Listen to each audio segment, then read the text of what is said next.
Assalamu alaikum wa rahmatullahi wa barakatuh. Comment la prophétie du Messie promis l'Islam à propos de David s'est réalisée? Je vous explique. Presque 2 mois après le communiqué du 23 août 1903, les problèmes ont commencé dans la vie de David. Selon ses biographes, David était devenu orgueilleux vers la fin de sa vie. Sa visite de New York le 18 octobre 1903 a complètement échoué. Lors de son prêche, des milliers ont ri et fui la salle. Il a dit à ses gardes de fermer la porte de la salle et cela a donné une mauvaise image de David. C'était le Waterloo Daily, son déclin. Il a fui New York en cachette. Le New York Times a publié le gros titre suivant: Un public hostile conspire David. Élie intimidé par une masse en colère. Des foules se détournent d'Élie le 3, enragé. New York, le Waterloo Daily. Après cet échec horrible, il a décidé de faire le tour du monde pour faire ses disciples. Mais il trouva l'humiliation partout. En Honolulu, il a été trouvé avec certaines filles habillées indécemment. En Australie, les hôtels de Melbourne ont refusé de l'héberger. Il insulta son disciple intime qui publiait ses articles dans son magazine, donc ce dernier l'abandonna. Quand il alla en Allemagne, l'ambassadeur américain ne le considéra pas pour la rencontre avec William Kaiser.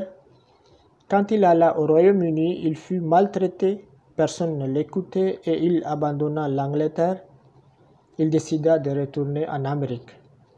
John Alexander David avait révélé vers la fin de sa vie que John Murray David n'était pas son père et il a été appelé David parce que sa mère s'est mariée avec John Murray David. En effet, il était né hors mariage. En septembre 1905, 2 ans après le défi, il a voulu faire un spectacle de sa gloire pour retrouver sa grandeur. Il a organisé une réunion. Vers la fin de ce programme, il a bougé plusieurs fois sa main droite, comme si quelque chose l'a mordu.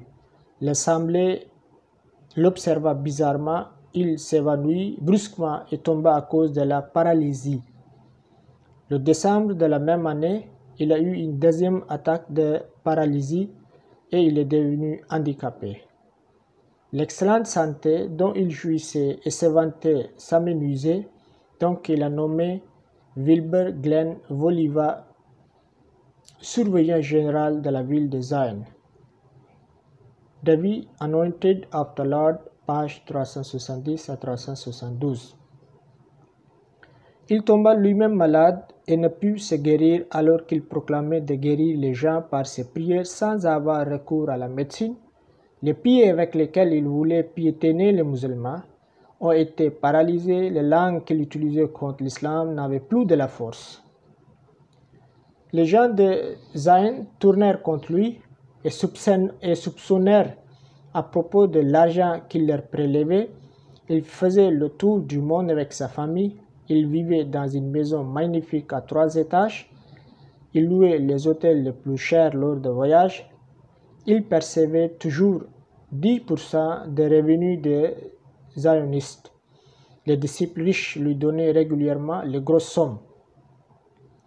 Schaeffer F.W. Zion wonders what David does with all the money. The Spokane Press, le 22 février 1906. Voliva, son adjoint, a réalisé que les gens étaient devenus contre David, donc le premier mois même, il transféra tous les biens de l'église que David possédait à l'un de ses propres lieutenants. Il l'accusa d'extravagance, de mauvaise gestion et de malversation financière. Il réunit tous les zionistes dans le tabernacle de la ville et dénonça David avec le soutien de tous les partisans de ce dernier, à l'exception de 200 personnes. Les habitants de Zion étaient d'accord avec une majorité claire d'abandonner David et d'accepter Voliva comme chef. Elijah David is called by death. The Salt Lake Tribune, Salt Lake City, le 10 mars 1907. Donc David a été destitué de son poste de chef religieux. Son adhésion était annulée de l'église qu'il a fondée. Il était privé de ses possessions à Zayn. Sa maison et son meuble après sa mort étaient saisis. Il était menacé d'accepter la situation calmement, sinon la pire sera révélée.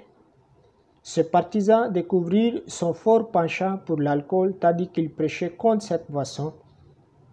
Son adjoint, Voliva, refusa de lui obéir. Sa femme et son enfant l'abandonnèrent et accompagnèrent son adjoint. Ses disciples le désavouèrent. Il a été accusé d'extravagance, d'hypocrisie, d'exagération, de tyrannie, d'injustice, d'enseignement à propos de polygamie et de mauvaise gestion. Il a fondé Zayn, mais les gens ne le reconnaissent plus. New York Tribune a écrit: aujourd'hui, lors d'une réunion de 5000 adhérents de l'Église catholique chrétienne de Zayn, dont John Alexander David est le fondateur et le premier apôtre, l'autorité de David a été répudiée et Wilbur Glenn Voliva, qui dirige depuis quelque temps les affaires de l'Église, a été élu à sa place. Madame David a également répudié son mari et leur fils Gladstone David a jeté son dévolu sur sa mère et le nouveau chef Voliva. New York Tribune, le 2 avril 1906. Voliva a dit: David a encouru la colère de Dieu et a perdu un royaume. Dans l'Athlete Blade, le 28 avril 1906. Le 5 avril 1906, David était au Mexique et ses hommes de confiance révélèrent qu'il prévoyait de pratiquer secrètement la polygamie dans sa nouvelle ville, Mexique. Selon eux, il avait prévu le harem de 7 femmes. Sa femme Jane dévoila que quand David lui révéla ses intentions de pratiquer la polygamie, elle s'y opposa strictement, mais David l'avait violemment menacée.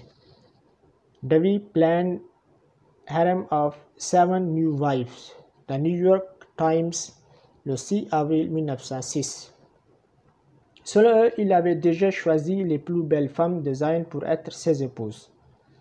Il a été dévoilé qu'il avait des relations adultères avec une riche femme d'origine suisse. David planned harem of 7. Urbana Daily Courier, le 6 avril 1906. Il donna aux belles femmes de Zayn le cadeau de 35 500 $. Quand il retourna du Mexique à l'Amérique et il apprit que ses secrets sont dévoilés, il comprit qu'il ne serait plus respecté. Donc, quand il arriva, il était craintif, affaibli, tremblant. Il était craintif, affaibli, tremblant. La foule le hurlait et le raillait. David avait perdu sa santé et presque tous ses membres. Il était connu comme une personne intelligente et un orateur excellent, mais il a tout perdu. Il était déréglé. Il avait oublié son nom même.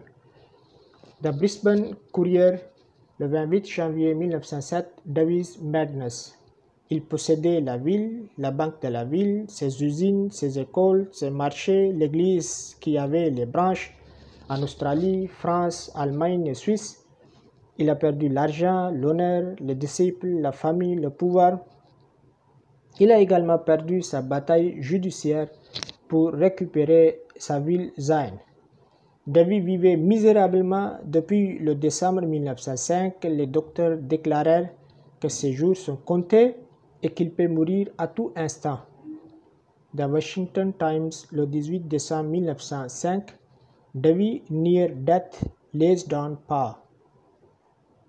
Mais David allait mourir lentement, d'une mort misérable, douloureuse, en voyant par ses propres yeux son déclin, son humiliation.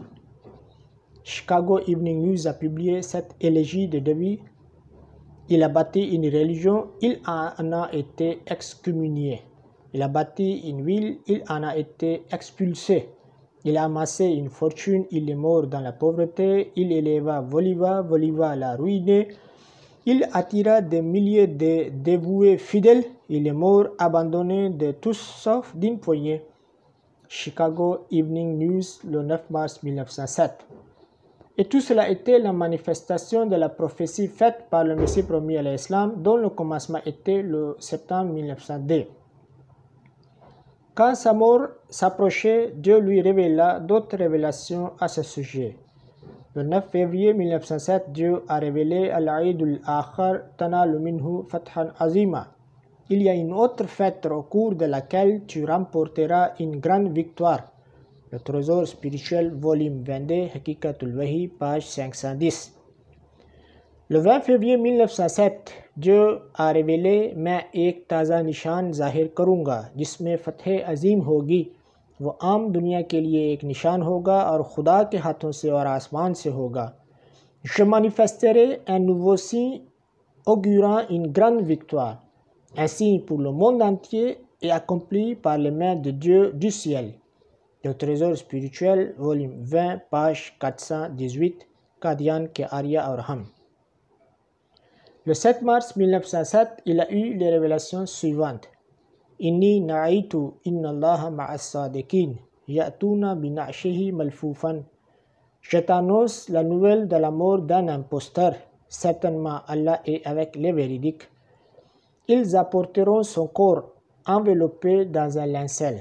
Le Trésor spirituel, volume 22, page 700 et 702, Hakikatul Wahi al-Istifta, page 74 et 76.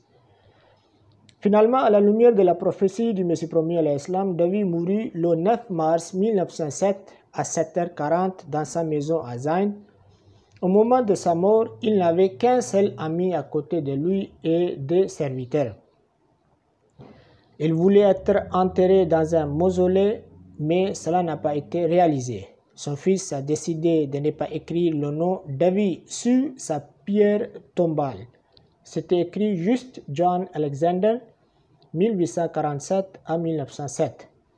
Traralgon Record le 8 novembre 1907, The Late Elijah David. Il voulait effacer le nom de l'islam et le prophète de l'islam. Son épitaphe ne comportait pas son nom même.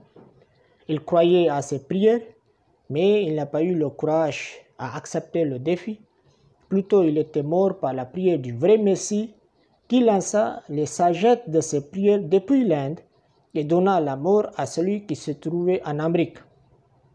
Il proclamait être le prophète Élie pour annoncer la seconde venue du Messie. Effectivement, c'est avec sa mort qu'il prouva la véracité de Mirza Ghulam Ahmad alayhi salam. La prophétie du Messie promis à l'Islam se réalisa clairement et la presse internationale en a mentionné.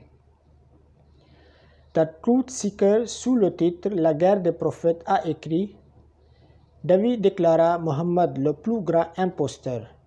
Il a non seulement prédit que l'islam sera détruit par Zayn, mais également il priait que le croissant disparaisse de la terre. Quand le Messie indien a appris cette prophétie, il défiait l'Élie. Il l'invita au duel de prière selon lequel l'imposteur mourra dans la vie du véridique. L'homme de Qadian avait prédit que si David acceptait son défi, il quitterait ce monde sous ses yeux, frappé dans une grande affliction et dans une grande souffrance. Si David refusait, disait le Mirza, sa fin ne serait que reportée. La mort l'attendait et la calamité s'abattrait bientôt sur Zayn. C'était là une grande prophétie. Zayn tomberait et David mourrait avant Ahmad.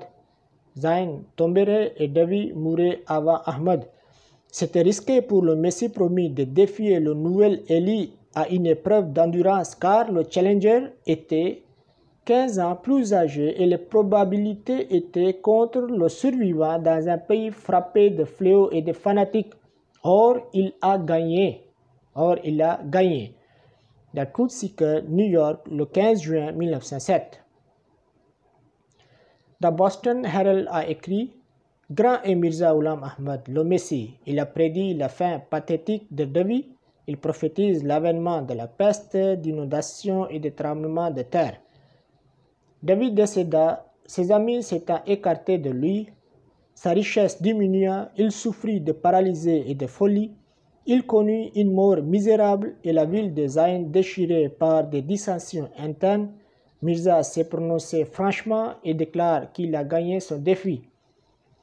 The Sunday Herald Boston, le 23 juin 1907. Nebraska State Journal a écrit « Le résultat semble avoir justifié chaque propos de sa déclaration. Le résultat semble avoir justifié chaque propos de sa déclaration. Monsieur Dewey a quitté le monde dans un grand chagrin et des grands tourments. Ce jour étant empli d'épouvantables hallucinations le rendant très difficile à gérer. Voyez Zayn, elle est toute bouleversée. Pas de direction, pas de continuité de pensée ou d'objectifs communs parmi les habitants dissipés. » Nebraska State Journal, le 4 juin 1907. Le Messie premier Islam a déclaré « Avec sa mort, la prophétie du Saint-Prophète Islam s'est réalisée. » Il a dit qu'avec sa mort, la prophétie du Saint-Prophète Islam s'est aussi réalisée.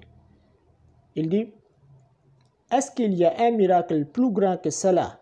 Mon véritable travail est de briser la croix. Avec sa mort, une grande partie de la croix est brisée parce qu'il était un défenseur principal de la croix. Il proclama être l'apôtre. Il proclama que tous les musulmans seront détruits par ses prières. L'islam sera détruit, la Kaaba sera détruite. À cause de cela, Dieu l'Omnipotent l'a fait périr par mes mains.